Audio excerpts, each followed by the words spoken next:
ওই ধনী ব্যক্তিদের কাছ থেকে যাকাত মালিক যারা হবে তাদের কাছ থেকে যাকাতের অর্থ কি করবা তুমি সংগ্রহ করে তোমার কাছে রাখবে।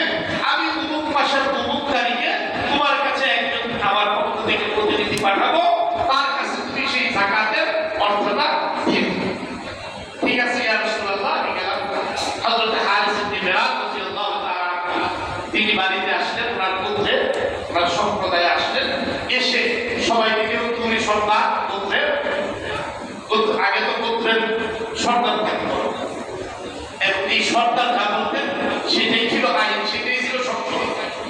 সেটা উনি সবাইকে দাওয়াত দিলেন যে আমি মুহাম্মদুর রাসূলুল্লাহ সাল্লাল্লাহু আলাইহি ওয়াসাল্লামের কাছে গিয়েছি, ওনার কাছে আমার ওনাকে ভালো লেগেছে, উনি শেষ নবী, সর্বশেষ নবী, আমি ওনার কাছে ইসলাম গ্রহণ করেছি, তোমরাও ওনার পক্ষ থেকে দাওয়াত গ্রহণ করো, আমি তোমাদেরকে ইসলামের দাওয়াত দিচ্ছি।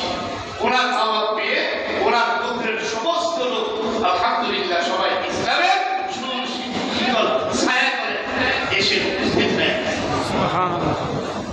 সবাই যখন ইসলাম গ্রহণ করছেন, উনি বললেন আল্লাহ রাসূল সাল্লাল্লাহু আলাইহি ওয়াসাল্লাম বলেছেন যে তোমাদের মধ্যে যারা ধনী মানুষ আছো, যাকাত দেওয়ার উপযুক্ত, আল্লাহ রাসূল বলেছেন তোমাদেরকে যাকাত দেওয়ার জন্য তোমরা তোমাদের যাকাতের অর্থটা আমার কাছে জমা করো।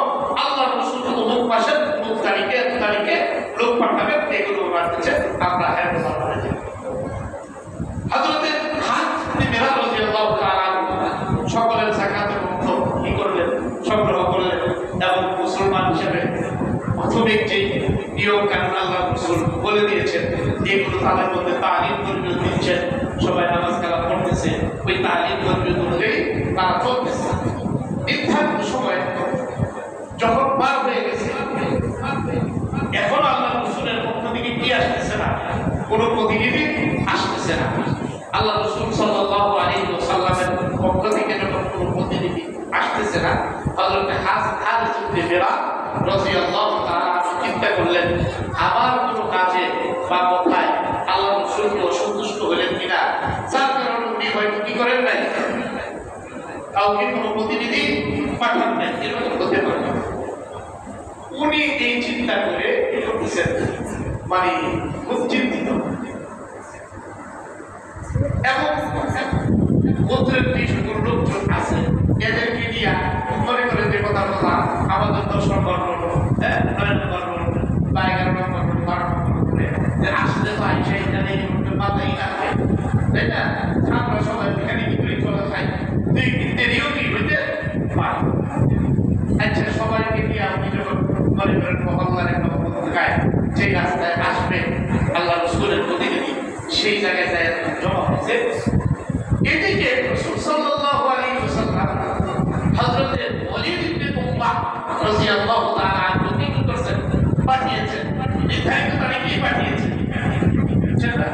তো উনি আস্তে আস্তে আস্তে পথের মধ্যে ওনার ভিতরে চিন্তা যে এই হারিস ইবনে মিরাদের যে খলিফার পুত্র, ওদের সাথে আমাদের পুরানো দুশমনি আছে, ওদের সাথে আমাদের কি আছে, পুরানো দুশমনি আছে।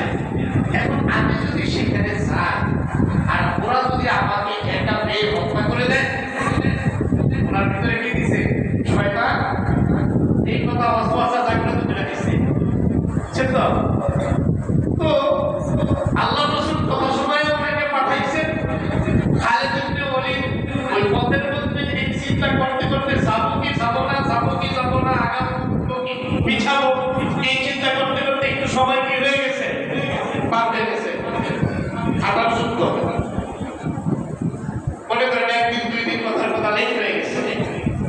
এখন ওই পুত্রের সামনাসামনি কাছাকাছি যখন গেছে উনি, যে দেখছে যে সর্বনাশ, 11 নম্বর 9 নম্বর 10 নম্বর রোডের সামনে দেখা যায় মানুষের জটলা বিরাট বড় দল দেখা যাইতেছে। এরা আগাইছে কি করবো, যে যদি আসে আমরা তাকে ইস্তেকবাল করবো, যদি আসে আমরা তাকে কি করবো, অভ্যর্থনা দিব।